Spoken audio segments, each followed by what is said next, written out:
versículo 7 dice: al ver él que muchos de los fariseos y de los saduceos venían a su bautismo, les decía: generación de víboras, ¿quién os enseñó a huir de la ira venidera? Entonces, este versículo es el versículo que introduce en este pasaje que venimos estudiando a estos dos grupos, los fariseos y los saduceos.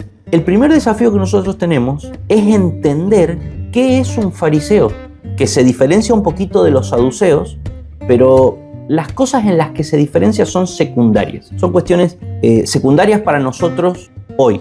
Son importantes, no digo que no, pero el tema es en qué se parecen los fariseos y los saduceos. Y eso por ahí, cuando nosotros lo empezamos a entender, a visualizar, a tener claro, si es la voluntad de Dios, Él nos puede, a través de ese conocimiento que nos llega a nosotros a través de su palabra, de cómo eran los fariseos y los saduceos, si es la voluntad de Dios, Él nos puede amonestar a nosotros, corregir, instruir en justicia. Ahora, debo aclarar que la corrección a las personas en una iglesia sana siempre se hace, más allá de en amor, el procedimiento siempre es a través de la exposición de la palabra de Dios.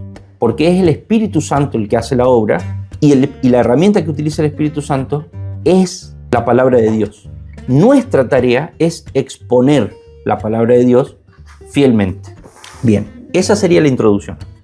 Porque la semana pasada dijimos, ¿cómo está relacionado esto con nuestro pasaje de fariseísmo, con nuestro Mateo capítulo 3, versículo 7, y con por qué no fuimos a Juan, y por qué en Juan 6, 39 y 40 encontramos a un Jesús diciendo que Él no hace lo que quiere, sino Él ve lo que el Padre hace, y lo que el Padre hace, Él hace. Él hace la voluntad de su Padre. El Padre le dijo: este es el grupo de elegidos, vos tenés que ir, tenés que rescatar ese grupo y tenés que resucitarlos en el día postrero.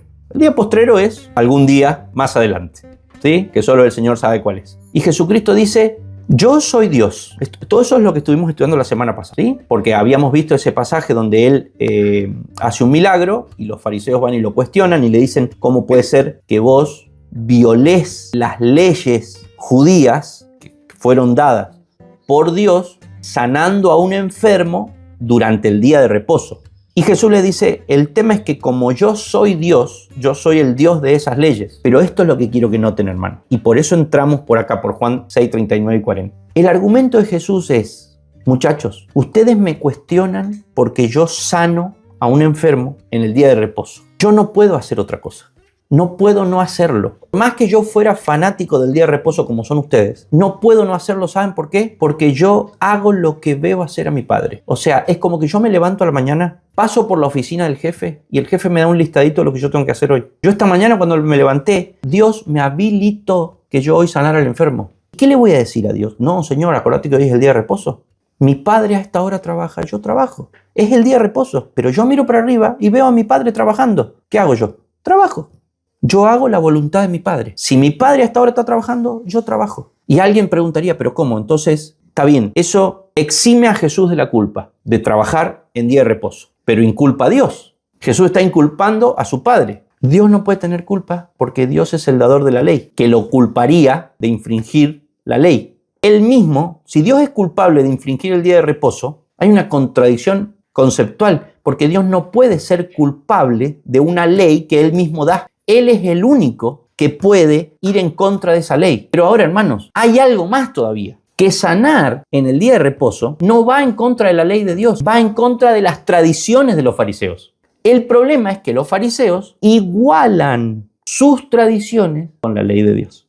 Y después vienen con una porción de sus tradiciones que dice: no podés sanar a un enfermo en día de reposo, y con esa porción de sus tradiciones que no se condice con el espíritu de la verdadera ley de Dios, porque la ley de Dios dice que hay que respetar el día de reposo, pero también dice que si se te cae el buey de trabajo en un pozo el día de reposo, lo saques, porque si no después no tenés que darle de comer a la familia durante la semana. Por eso hablábamos del espíritu de la ley. Entonces, Jesucristo está actuando dentro de la ley porque Él está sanando en día de reposo, pero está sanando porque el espíritu de la ley no dice que dejes al buey o al caballo o al burro morirse en el pozo, o al enfermo que lo dejes insano. El espíritu de la ley lo que dice es que vos entiendas que vos el día de reposo tenés que dedicarlo para las cosas de Dios. Pero que si cuando vos venís en el auto, ves un accidente de moto y nadie llegó y vos sos el primero, pares y socorras a la persona, porque quizá ese socorro que vos le das a la persona le puede salvar la vida. Ese es el espíritu de la ley. Y en ese espíritu de la ley es que Jesucristo está actuando. El problema es que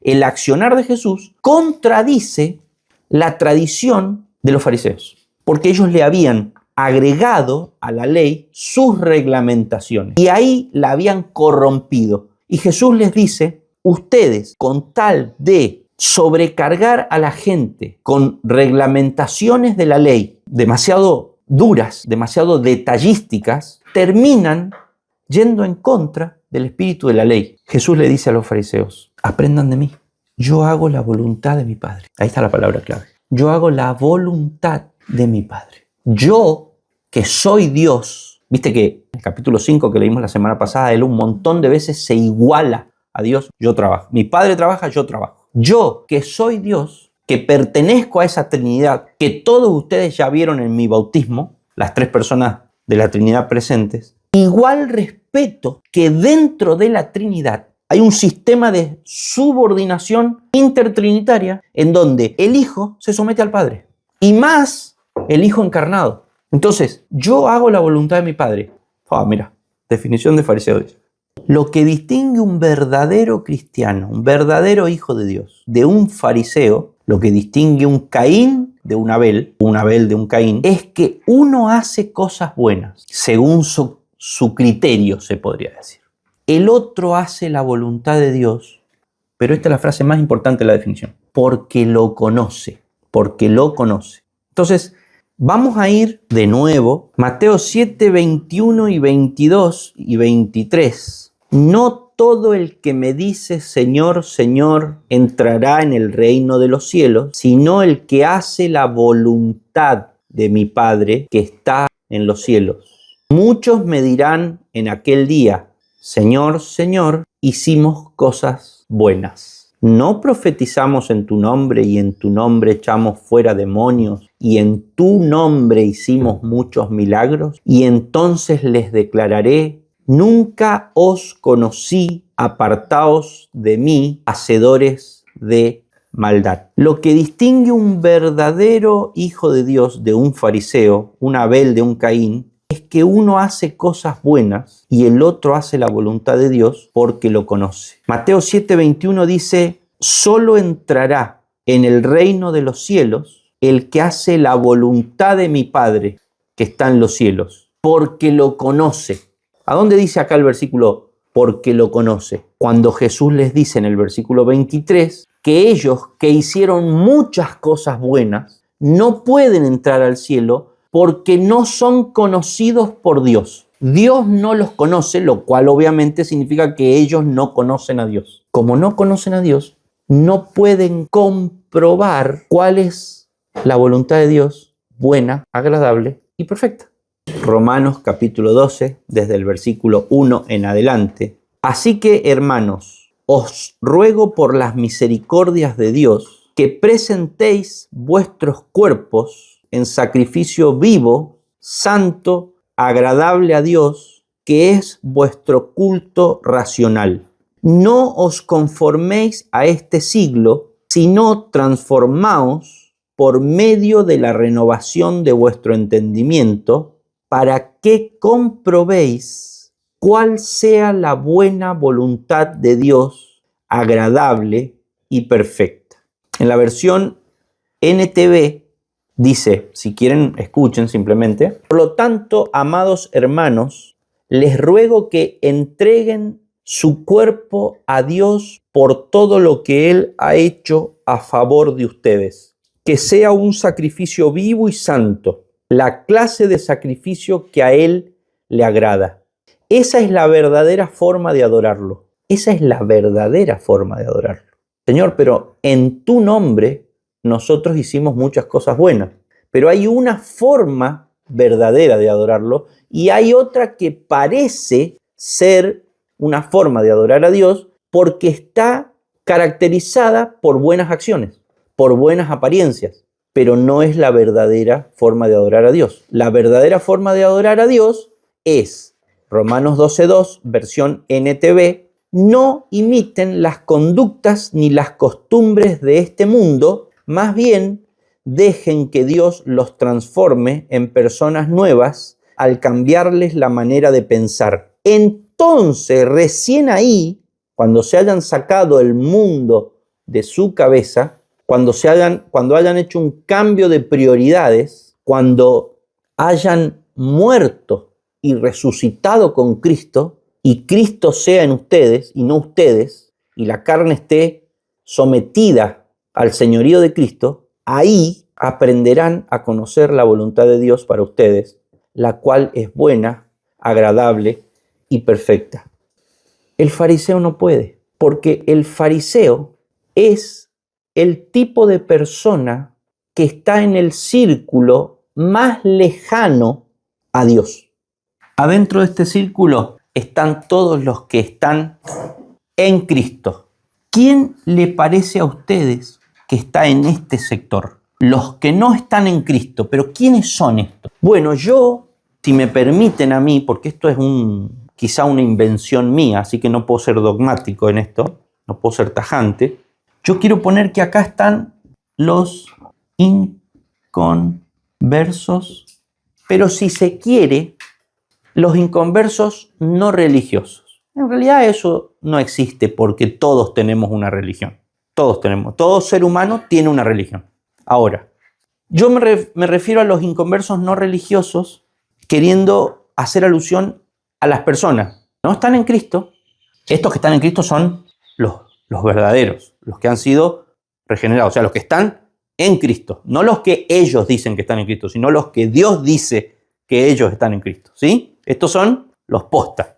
Los que están acá son los inconversos, pero no religiosos. O sea, esas personas que en la apariencia no se preocupan por buscar alguna religión, la que sea, que les permita estar bien con Dios. Personas que no les preocupa, personas indiferentes, ¿sí? Vamos a ponerle así. Indiferentes. Acá están los fariseos. O sea, también son inconversos, pero son inconversos religiosos. Son personas que están buscando una religión que les permita estar bien con Dios, pero sin dejar de ser inconversos.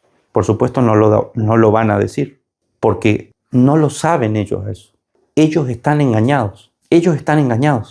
Ellos quieren llegar de acá a estar en Cristo, pero quieren llegar desde acá hasta acá sin pasar por este círculo de los inconversos. ¿Se puede llegar de acá a acá sin pasar por esto? No se puede. No se puede. O sea, para ser un cristiano, vos tenés que pasar por el terreno en donde vos reconoces que sos pecador. Ahora, reconocer que soy pecador para ser salvo, arrepentirme, no es algo que yo hago con mi mente, lo entiendo y lo digo. Porque el arrepentimiento es un cambio de actitud que se traduce, se visualiza, se exterioriza en un cambio de conducta. Sí o sí. Si no hay cambio de conducta, no hay arrepentimiento. Ojo, hermanos, porque yo esto, así como se lo acabo de comentar a ustedes, se lo he comentado a lo largo de estos últimos 10 años a varias personas, y 2 personas me dijeron, eso que vos estás, 2 personas cristianas de toda la vida, me dijeron, eso que vos estás diciendo es muy difícil. Cristianos de toda la vida. El ámbito en el que nosotros vivimos no se entiende el arrepentimiento como un cambio de conducta. Se lo entiende simplemente como un sentimiento interior, como una comprensión intelectual, pero hasta ahí nomás. El arrepentimiento mayormente definido en Latinoamérica es emocional e intelectual, pero no volitivo. Me siento mal conmigo mismo, entiendo que no soy buena persona y nada más. Y el arrepentimiento bíblico es, me siento mal conmigo mismo, entiendo en mi razón por qué soy pecador y cambio. Se ve en mi conducta. muestro mi fe por mis obras. Estos que están en este grupo son indiferentes a Dios. Un día este inconverso indiferente se entera de que está mal con Dios. Entonces, se entera de que es pecador. El Evangelio se le expone y el Espíritu Santo le da la luz para que esa persona le resplandezca el Evangelio. Un ejemplo de este sería, por ejemplo, Zaqueo. Zaqueo es una historia que está en la Biblia, de un cobrador de impuestos que se subía arriba de un árbol para ver pasar a Jesús. Cuando Jesús pasó, Zaqueo terminó acá, en Cristo. Entonces, esta persona sabe que es pecadora, es confrontada por el Evangelio, como fue confrontada la mujer samaritana en el pozo, como fue confrontado Zaqueo con todo lo que tenía guardado que le había cobrado 3-4 veces más a la gente. Es confrontado su pecado. Esa persona lo único que tiene que hacer para estar en Cristo, una vez que Dios ha hecho la parte que le corresponde a Dios, ¿no? Lo ha elegido y lo ha regenerado, esa persona lo único que tiene que hacer es arrepentirse de sus pecados. Entonces, los reconoce, se arrepiente, va a la caja fuerte, saca aquello que cobró 3 veces más, se lo devuelve a los pobres. Esa es la parte volitiva del arrepentimiento. ¿Te das cuenta? No solamente que se siente mal y que razona correctamente en cuanto a su pecado, sino que restituye y lo deja de hacer. Cambia su conducta. No es que se siente mal, entiende que está mal lo que hizo, emociones, razón, pero al otro día vuelve a robar, sino que cambia. Listo. Ese Zaqueo, esa mujer samaritana, está en Cristo. ¿Sí? Los que están en este círculo son los que también escucharon el llamado externo, pero no necesariamente del Evangelio. No es que alguien les predicó el Evangelio. Puede ser que sí, pero quizás escucharon simplemente el llamado externo de su conciencia. Porque Dios se revela también a nosotros a través de la naturaleza, a través de la conciencia. ¿Sabían ustedes que eso es la revelación general de Dios? Los seres humanos pueden saber que existe un Dios por medio de lo que vemos en las cosas creadas. Y porque Dios ha puesto en nuestra conciencia una sensación, más que una sensación, yo diría una certeza, ¿sí?, de que hay algo que nos trasciende a nosotros. Entonces, estas personas saben que están acá, pero tienen que estar acá. Saben que no están donde tienen que estar. Estos también, pero de estos ya hablamos recién. Ahora estamos hablando de esto. El problema de estos es que saben que tienen que estar acá, pero el problema es que no quieren pasar por donde pasaron estos. No quieren pasar por el arrepentimiento. Entonces dicen, ¿cómo podríamos hacer para hacer un puente? ¿Cómo podríamos hacer para hacer una torre de Babel en donde yo no tenga que depender de que Dios me rescate de mi vana manera de vivir, de la muerte espiritual, sino que yo pueda idear una manera de llegar a Dios así como soy yo? Porque estos que querían llegar a Dios a través de la torre, nosotros nos enfocamos en la torre porque es el dibujito que nos dan a pintar en la escuelita bíblica. Pero en realidad, el meollo de la historia de la Torre de Babel no es el alto de la construcción, es la actitud de los constructores que se burlaban de Dios y decían, vos nos echaste del huerto, pero nosotros si queremos volver, volvemos. Fíjate, mirá cómo empezamos a construir. Quieren hacer un puente para volver a Dios, pero ¿por qué un puente? Para no pasar por el terreno del arrepentimiento. Porque ¿sabés qué quieren hacer? Vamos a seguir hablando de Génesis 1 al 11, en términos un poquito más complejos todavía. Quieren volver a Dios para sacarlo del trono y quedarse ellos como dioses. Entonces, obviamente, una persona que tiene esas intenciones no está pensando en lograr eso a través del arrepentimiento, porque justamente su motivación es todo lo contrario al arrepentimiento. Su motivación es el refuerzo de esa actitud de autonomía de Dios, de rebeldía, de autoendiosamiento, de vivir para mí, de yo quiero estar en el centro y no me quiero arrepentir de eso, pero tampoco me quiero ir al infierno. Y tengo mi conciencia y la creación gritándome, estás mal con Dios, estás mal con Dios, terminás mal, soluciona tu problema ahora mientras podés, empezá a construir tu torre de Babel ahora. Entonces, agarra del primer fariseo. ¿Ustedes saben quién fue el primer fariseo de la Biblia? Tienen que saber porque lo estudiaron esta semana. Fue Caín. Caín dice, yo voy a congraciarme con Dios, pero sin arrepentirme. Sin arrepentirme. Yo sé que soy una mala persona. Yo sé que soy rebelde. Yo sé que yo no amo a Dios por lo que Él es, pero yo me amo a mí mismo. Yo soy para mí el centro de mi existencia. Y como yo quiero lo mejor para mí, necesito a Dios de mi lado. Entonces necesito congraciarme con Dios para que Él sea mi Dios, en el sentido de mi servidor, el que me bendice, el que no me manda al infierno. Entonces de esa manera yo voy a estar sentado en el trono y voy a tener a mi alrededor todos sirviéndome, entre ellos al Dios del universo. Obviamente esa persona no está por arrepentirse de lo que es. Al contrario, está buscando cómo torcerle el brazo a Dios para que Dios lo sirva, lo ame, lo bendiga, mientras ella sigue sentada en el trono de su vida, lo cual es lo contrario a arrepentirse de tener ese orgullo que le quiere robar a Dios el trono. Entonces, como no se quiere arrepentir, no puede pasar por acá, tiene que hacer un puente. El tema es que saca los trapitos al sol cuando hace el puente, porque va y lleva el sacrificio que no era el que Dios había pedido. ¿Por qué? Porque el sacrificio que Dios pide, primero, en primer lugar, es el de sangre.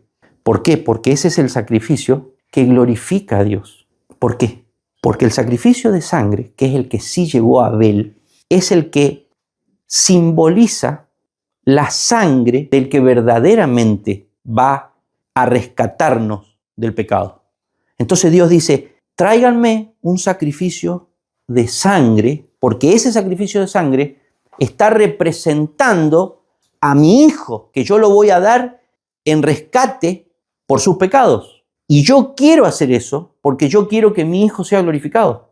Si vos me traes un sacrificio de sangre, vos lo que estás haciendo es, ¿viste cuando vamos a mirar el partido de fútbol de Argentina y nos pintamos la banderita argentina acá, o nos pintamos el pelo, nos ponemos una remera de Argentina? ¿Sí? ¿Por qué lo hacemos? Porque nosotros queremos identificarnos con esa selección, pero por más que yo tenga puesto la camiseta de Argentina o los colores de Argentina pintados, yo no soy la selección argentina, pero yo me estoy identificando con la selección argentina y esa es mi manera a la distancia de darle honra y gloria, apoyo a la selección argentina. Cuando yo traigo un sacrificio de sangre, no es el sacrificio el que me salva. No soy yo el que me salvo a mí mismo porque escogí un cordero y lo traje al sacrificio. Lo que yo estoy haciendo al escoger un cordero y traerlo al sacrificio es identificarme con el cordero, con el verdadero cordero. Entonces yo estoy diciendo, mirá, vecino, me voy al templo, hermano Caín, me voy al altar del sacrificio a llevar un sacrificio de sangre porque yo creo que el día de mañana un cordero que hoy está representado en este corderito que yo estoy llevando, es el que verdaderamente me va a rescatar de mis pecados. Entonces yo con este corderito simbólico que estoy llevando, con esa remera de Argentina que me puse, yo estoy glorificando al verdadero cordero.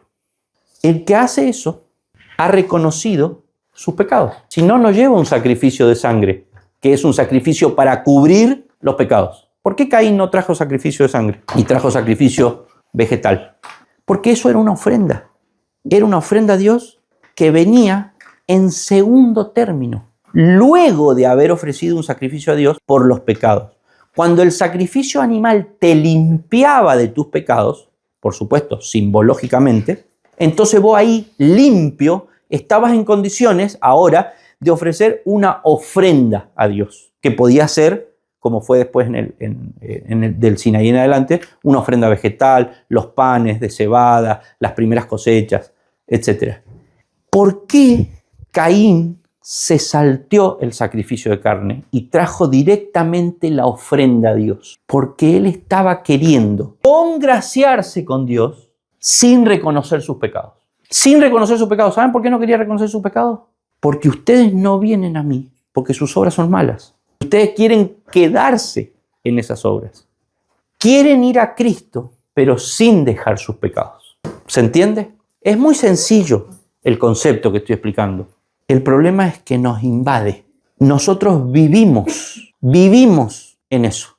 Vivimos rodeados de gente que quiere los beneficios de Dios sin el rey de esos beneficios, sin el dueño. Y el mensaje es: arrepentíos porque el rey se ha acercado. Y la respuesta de acá es: quiero los beneficios del reino sin la autoridad del rey, para poder seguir yo siendo mi autoridad, decidiendo seguir regodeándome en mis pecados. Estos de acá no están intentando llegar al rey. Son inconversos, indiferentes. Estos de acá son inconversos, pero sí están intentando llegar al rey. Entonces, han construido un puente, el sacrificio incompleto, la torre de Babel o la obediencia puntillosa a la ley de los fariseos. Y quieren llegar por ese puente a Cristo, a Dios, sin tener que renunciar a sus pecados. Entonces, ese puente se llama religión falsa, religión humana, y Jesús viene y les dice: no me juzguen por sanar al enfermo en base a su religión humana. Si ustedes entendieran que más valor que la religión humana tiene el hacer la voluntad de Dios, ustedes podrían ver quién soy yo. Pero ustedes no ven quién soy yo porque ustedes ven a través de los lentes de su religión humana para congratularse con Dios, para ganarse el favor de Dios. Y no ven que la verdadera religión soy yo. Ustedes se tienen que revestir de mí para llegar a Dios. Nicodemo, vos realmente viniste a verme esta noche porque tenés adentro tuyo una inquietud que te hizo salir de tu casa a esta hora de la noche, tapado, porque que te vean venir a mí te puede arruinar la vida, pero vos viniste porque vos tenés una inquietud que es el hecho de saber que estás acá y no acá. Entonces yo te voy a decir, Nicodemo, cómo vos podés hacer para estar acá. Vos te tenés que identificar conmigo clavado en una cruz. ¿Sí? Ese versículo lo hemos estado leyendo estos días, ¿no? Cuando vean al Hijo del Hombre en un madero, así como en esa historia con Moisés, cuando fueron mordidos por serpientes, y Dios le dijo a Moisés que clavara una serpiente arriba de un palo, y el que fuera mordido por una serpiente, si miraba a la serpiente en el poste, se salvaba. Así como Moisés puso la serpiente en el desierto, cuando me vean a mí clavado en la cruz, cuando me vean a mí ser levantado, ahí van a ser salvos. Claro, ¿qué significa eso? Significa que vos, Nicodemo, si querés ser salvo, te tenés que identificar conmigo en la cruz. O sea, tenés que tomar tu cruz y seguirme. Tenés que estar dispuesto a perder tu vida. O sea, en otras palabras, Nicodemo, tenés que pasar por acá, no por el puente de tu religión. Tenés que pasar por acá porque acá tu vida es crucificada. Tus pecados son confesados. Vos reconocés lo que vos sos. Ahí vos sos bautizado. Vos morís. Y el que nace ya no sos vos, es Cristo. Entonces vos ahora, cuando pasás por acá, ya estás en Cristo porque Cristo está en vos. Sos una nueva criatura. Claro, el tema es que Cristo quedó, ¿viste? Como las chicharras que salen de adentro del no sé cómo se llama, el exoesqueleto o algo así se debe llamar. Entonces, cuando vos te identificás conmigo, cuando vos ves, así como veían a la serpiente en el desierto, ves al Hijo del Hombre ser levantado, vos morís conmigo y resucitás conmigo. Claro, ahora sos como la chicharra, porque afuera tuyo quedó el viejo hombre. Pero vos, ¿qué haces? Vos venís, cada día venís y te exponés a la palabra de Dios. Cuando vos te exponés a la palabra de Dios, ¿quién es la palabra de Dios? Entonces vos estás alimentando ese Cristo que vos tenés adentro tuyo, que la caparazón exterior, tu naturaleza caída, no lo deja expresarse, lo quiere como retener. pero vos no alimentás tu carne, alimentás a ese Cristo. Pero los fariseos dicen, no, porque yo quiero alimentar mi carne, porque a mí me gusta el dinero, me gusta la buena vida y me gustan las esposas jóvenes.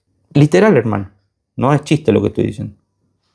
Y Jesús le dice en Juan capítulo 5, 6, 5, yo soy el pan de vida. Ustedes tienen que comerme a mí. Entonces yo te pregunto, ¿vos entendés que tenés que comer a Cristo? Esta semana una persona comentó en un TikTok, yo había dicho en ese fragmento de uno de los estudios anteriores, que teníamos que entender que no somos salvos por llevar a cabo rituales, sino que los rituales en realidad representan, esto que yo decía recién, al cordero. No es el corderito sacrificial el que salva, sino el verdadero cordero que es Cristo. Entonces yo decía en ese TikTok, hemos convertido a la institución religiosa, para los católicos romanos, la institución católica romana, para los protestantes, la iglesia. Hemos convertido la iglesia en un rito que si nosotros participamos de ese rito, podemos asumir que somos salvos. Porque eso siempre fue así, hermano. Siempre el hombre buscó inventar un medio por el que él pueda ser salvo, el puentecito ese que está ahí atrás, pero que él lo pueda manejar, que no tenga que estar esperando que el viento sople de donde quiere a donde quiere y cuando quiere, sino que sea un puente a Dios bajo mi control. Porque si yo tengo control del acceso a Dios, entonces tengo control de todas las personas que sienten culpa, porque yo soy el dueño del puente. Entonces yo decía en ese TikTok, ¿alguien encuentra en la Biblia un versículo que diga que la iglesia salva? El único que salva es Cristo. Después que Cristo nos salva, nos adopta y nos injerta en su cuerpo. Entonces nosotros pasamos a formar parte del cuerpo de Cristo y eso se exterioriza en el hecho de que nos tenemos que reunir, tenemos que adorar comunitariamente, tenemos que estimularnos al amor a las buenas obras, tenemos que exhortarnos los unos a los otros, tenemos que utilizar los dones que hay en los distintos miembros del cuerpo de Cristo para comer a Cristo, para alimentarnos de su palabra. En ese sentido, sí es válida la iglesia, pero poner la iglesia en la otra posición, en la posición de que la iglesia salva. ¿Alguien puede mostrarme un versículo bíblico que afirme eso? Y una persona comentó abajo, sí, yo. Hay un versículo en la Biblia que dice, yo soy el pan de vida. Y yo hasta ahí digo, bueno, sí, hasta ahí yo estoy de acuerdo. Y esta persona dice, y ese pan es el que comemos en la Eucaristía en la mesa. Por supuesto, yo no contesto los TikTok, porque si le contesto a uno, le tengo que contestar a los otros 3 o 4 que por ahí escriben, ¿no? Pero a mí me dio pena, porque no quiero usar ningún adjetivo, pero para llegar a creer que algo, un objeto, proporcionado por una persona, no representa, porque la verdad que no, ellos no creen que representa, sino es el cuerpo de Cristo. No, bueno, no quiero dar ningún adjetivo a esta persona, pero ustedes entienden a lo que me refiero. O sea, yo mañana podría decir entonces que este fibrón, el que me lo compre, el que venga a mí por este fibrón, será salvo. ¿Y qué diferencia hay con eso? ¿Qué diferencia hay con este objeto que le ponen en la boca a las personas? Una vez estaba hablando con una persona muy razonable, la persona, pero de esta tradición religiosa también que hablábamos recién. Y le digo, ¿vos por qué pensás que tu hijo recién nacido va a ser salvo? Dice, porque yo apenas nació lo bauticé. Le digo, bueno, está bien, le digo, yo entiendo, conozco la doctrina que ustedes tienen en cuanto al bautismo que justifica, que salva. Le digo, y también conozco que ese estado de justificación inicial que te da el bautismo en esta religión debe ser después complementado, confirmado, con una serie de otros sacramentos que vos tenés que ir pasando, como la confirmación, la Eucaristía y otros más, la penitencia, sobre todo esos 3. Le digo, vos te pusiste a pensar, le digo a esta persona, vos te pusiste a pensar que todas esas cosas que le dan salvación a tu hijo, sí o sí las podés obtener sin opción de unas determinadas manos humanas? O sea, vos estás dependiendo de manos humanas para la salvación de tu hijo. Sí o sí. Esta persona razonable, pensante, en una charla que estábamos teniendo en buenos términos, en buen ambiente, me dice, y sí, dice, la verdad que tenés razón. Digo, porque lo que vos me acabas de decir es que la salvación de tu hijo depende de manos humanas que te administren esos sacramentos. Le digo, hace de cuenta que esas manos humanas no existieran. Suponete porque vos no te acercás. ¿Sería salvo tu hijo? No, me dice. Entonces vos estás dependiendo de los sacramentos que te suministra la Iglesia Católica Romana para la salvación de tu hijo. Hermanos, si alguna persona como nosotros, quizá de este grupo, tuviera un accidente y quedara inmovilizado, ¿podría ser salva? Si vos no pudieras hacer más nada por Dios hoy, ¿en qué basarías tu vida cristiana? ¿Qué le darías significado a tu vida cristiana? Pero ni siquiera quedaras con el estado mental como para poder orar en tu mente. Lo que estoy tratando de decir es que así nosotros debemos vernos delante de Dios todos los días. Esa es la pastillita antifariseísmo que tenemos que tomarnos todos los días. No hagas nada para Dios pensando que para Él eso significa algo. Voy a repetirlo. No significa nada para Dios lo que nosotros hacemos por Él. Dios no piensa en nosotros en términos individuales. Mauro, pero vos dijiste que los nombres están anotados en un libro. Nos gustan esas partes de la Biblia, ¿no? Pero Dios nos puso a todos en Cristo. Y todo lo que Dios hace, y todas las bendiciones, y todo el plan de Dios es para Cristo. Y solamente nos llega a nosotros en términos individuales si estamos en Cristo. Si Dios hace algo específicamente por mí, pensando en mí, es solamente porque Él ve que yo estoy en Cristo. Si yo no estoy en Cristo, yo no existo para Dios. Los fariseos no la vieron. No vieron a Cristo. Lo mataron. Lo mataron. Entonces yo pregunto, nosotros queremos hacer cosas. Muchas cosas queremos hacer. Yo quiero hacer un montón de cosas. Yo me he preparado toda la vida. ¿Saben qué? Yo estoy acá hoy al frente haciendo esto que estoy haciendo porque me estoy preparando para hacer cosas.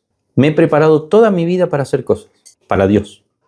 Dios no ve las cosas que yo hago. Ve si yo estoy en Cristo. Él no necesita nada de lo que yo puedo hacer. Nada. Porque Él, si yo no hago esas cosas, Él puede levantar hijos de Dios de esas piedras. ¿Vieron que nunca nos fuimos del pasaje? Señor, pero yo soy... ¿Estás en Cristo? ¿Qué es estar en Cristo? Juan 15. Yo soy la vid verdadera y mi Padre es el labrador. Todo pámpano que en mí no lleva fruto lo quitará, y todo aquel que lleva fruto lo limpiará para que lleve más fruto. Ya vosotros estáis limpios por la palabra que os he hablado. Permaneced en mí y yo en vosotros. Como el pámpano no puede llevar fruto por sí mismo si no permanece en la vid, así tampoco vosotros si no permanecéis en mí. Yo soy la vid, vosotros los pámpanos. El que permanece en mí y yo en él, éste lleva mucho fruto, porque separados de mí nada podéis hacer. El que en mí no permanece será echado fuera como pámpano y se secará, y los recogen y los echan en el fuego y arden. Si permanecen en mí y mis palabras permanecen en vosotros, pedid todo lo que queréis y os será hecho. En esto es glorificado mi Padre, en que llevéis mucho fruto y seáis así mis discípulos. Como el Padre me ha amado, así también yo os he amado. Permaneced en mi amor. Si guardáis mis mandamientos, permaneceréis en mi amor, así como yo he guardado los mandamientos de mi Padre y permanezco en su amor. Estas cosas os he hablado para que mi gozo esté en vosotros y vuestro gozo sea cumplido.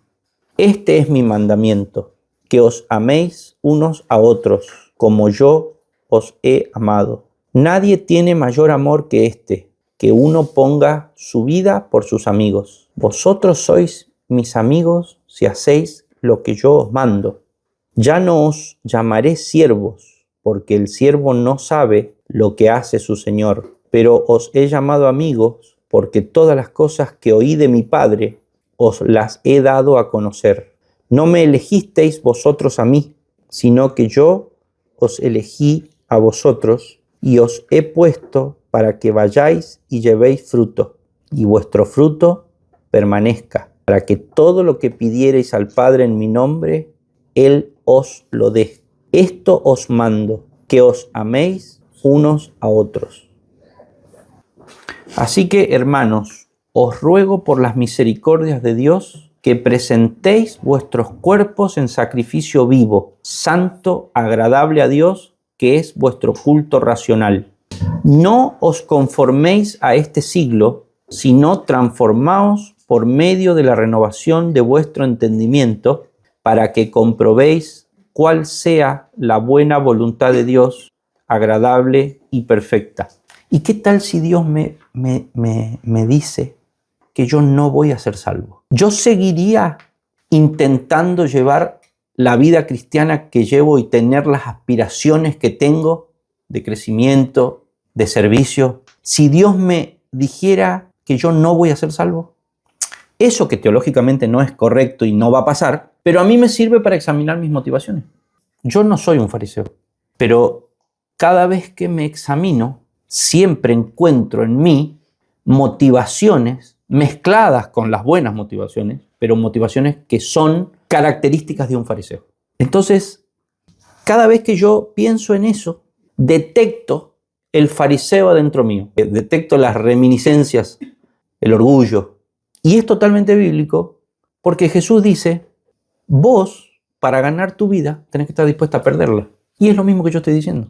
Tu vida, como dice Pablo, carece de valor para mí mismo. O sea, mi vida tiene que tener tan poco valor para mí mismo que yo tendría que saltar de alegría si pudiera glorificar a Dios desde arder en el infierno. Porque todos sabemos que ardiendo en el infierno glorificamos la justicia de Dios. Entonces, si para mí realmente vale más la gloria de Dios que mi propia vida, si Dios me quiere usar de leño del infierno, yo puedo demostrar que la gloria de Dios es más importante para mí, sintiendo contentamiento en el hecho de que voy a glorificar a Dios desde arder en el infierno para la gloria de Él.